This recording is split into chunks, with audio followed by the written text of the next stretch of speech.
ఒకటే ఒక 11 నెలలు అయ్యింది కానీ 11 సంవత్సరాలు అయినట్టు చుక్కలు చూపిస్తున్నాడు ఈరోజు ప్రజలందరికీ రేవంత్ రెడ్డి గారు.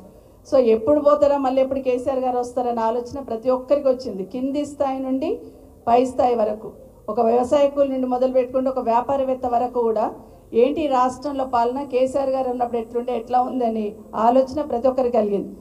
అదేవిధంగా ఈరోజు మణికొండం మున్సిపాలిటీ తీసుకుంటే తెలంగాణ రాకముందు ఎట్లుండే కేసీఆర్ గారు వచ్చినాక ఎట్లా మారింది అనేది ఆ ప్రాంతాన్ని చూస్తేనే అర్థమవుతుంది. ఆ ప్రాంతం ఏ విధంగా బాగా డెవలప్మెంట్ అయింది. ఎప్పుడు నేను కేటీఆర్ గారితో గొడవ పడుతుంటే షేర్లింగంపల్లి రాజేంద్ర నగర్ అసలు ఈ 2 నియోజకవర్గాలకు మీరే ఎమ్మెల్యేనా అని అడుగుతుంటే మంత్రి గారికి నేను ఆ రోజు. ఎందుకంటే ఎక్కడ చిన్న సమస్య ఉన్నా డబ్బులు తీసుకుపోయి రాజేంద్ర నగర్లో పెడతా అంటుండే, షేర్లింగంపల్లిలో పెడతా అంటుండే. ఈ గల్లీకి రోడ్ లేదు, లింక్ రోడ్ కావాలా, ఇక్కడ బ్రిడ్జ్ కావాలి, నార్సింగ్ దగ్గర రింగ్ రోడ్ దిగాలి అని ఇవే ఆలోచిస్తుంటే మంత్రిగా ఉన్నప్పుడు కేటీఆర్ గారు.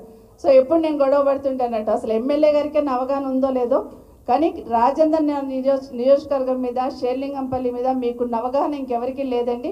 అంత బాగా డెవలప్ చేసిందని చెప్తుంది. మనం అనుకున్నామా మన దగ్గర సైకిల్ ట్రాక్ ఎట్లా వచ్చింది రింగ్ రోడ్ పక్కన, అసలు ఎక్కడన్నా ఉందా? హాయిగా పొద్దున్న లేస్తే దాన్ని చూస్తే సైకిల్ దొక్కనికి రాని మాలంటలో కూడా తొక్కితే బాగుండు అన్న ఫీలింగ్ వస్తూ ఉంటుంది, అంత బాగా చేసింది. సో ఇట్లా ఒక్కొక్కటి ఆలోచించి అంటే ఒక్కొక్క అడుగు వేసినప్పుడు ఈ రాష్ట్ర ప్రతిష్ట పెంచే ప్రయత్నం కేసీఆర్ గారు చేశారు, వారి నాయకత్వంలో కేటీఆర్ గారు చేశారు. ఈరోజు మన గండిపేట లేక్ దగ్గర 100 కోట్లు పెట్టి ఆడ పార్క్ డెవలప్ చేస్తున్నారు కదా. ఎవరైనా అనుకున్నామా? మన అప్ప దగ్గర ఆ కొండలు గుట్టలు ఉన్న ఫారెస్ట్ ల్యాండ్ని ఈరోజు సండే 1000 మంది వాకింగ్ పోతారట అక్కడ. అంటే అంత ఆలోచించారు.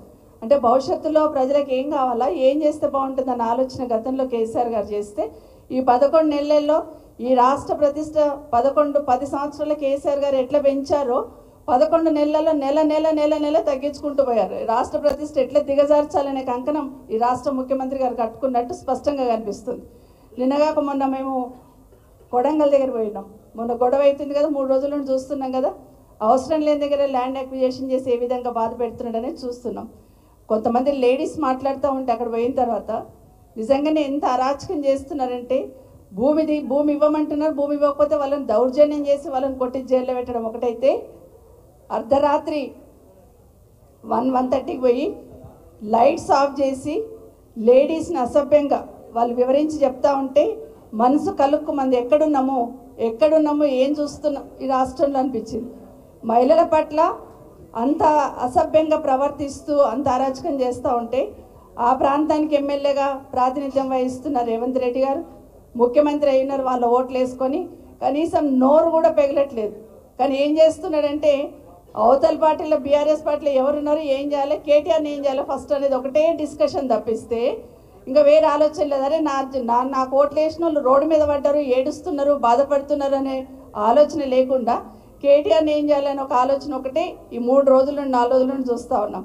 నిజంగానే ఈరోజు రాష్ట్ర వ్యాప్తంగా ఒక్కసారి ఆలోచిస్తూ ఉంటే ఒక మహిళా జర్నలిస్టు వాళ్ళ సొంత ఊరికి పోతే 2 మహిళా జర్నలిస్టులు మీరు చూస్తున్నారు వీడియోలలో ఎంత అసభ్యంగా ప్రవర్తించిండ్రు ఆ మహిళా జర్నలిస్టుల మీద అని చూస్తున్నాం.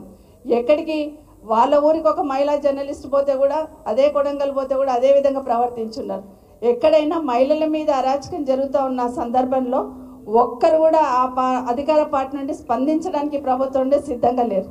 ఎక్కడ చూసినా అరాచకం చేస్తున్న ఈ సందర్భంలో నిజంగానే చాలాసార్లు రాహుల్ గాంధీ గారు దేశవ్యాప్తంగా చూసినప్పుడు రాజ్యాంగాన్ని చేతిలో పట్టుకొని రాజ్యాంగంలో అన్ని మాటలు మాట్లాడుకుంటూ తిరుగుతూ ఉన్నారు. అయ్యా రాహుల్ గాంధీ గారు ఈ రాష్ట్రంలో రైతులు రోడ్డున పడి రైతుల మీద కేసులు అయ్యి రైతులను 3rd డిగ్రీ ప్రయోగించి ఈరోజు జైల్లో పెడతా ఉన్నారు. ఎక్కడున్నారు మీరు? ఎందుకంటే ఎన్నికల కన్నా ముందు వచ్చినప్పుడు అన్ని డిక్లరేషన్లను వచ్చి పెద్ద సోనియా గాంధీ గారి దగ్గర నుండి మొదలు పెడితే రాహుల్ గాంధీ, ప్రియాంక గాంధీ గారు కూడా వచ్చి చెప్పినారు. మరి ఈ రాష్ట్రంలో ఇంత అరాచకం అవుతుంది కదా, మహిళల్ని అర్ధరాత్రి పోయి అసభ్యంగా ప్రవర్తిస్తున్నారు కదా అధికారంలో ఉన్న వాళ్ళు, ఎందుకు మీరు ఇక్కడ వచ్చి పలకట్లేరు? ఎందుకు ఇటు పక్క తిరిగి చూడట్లేరు?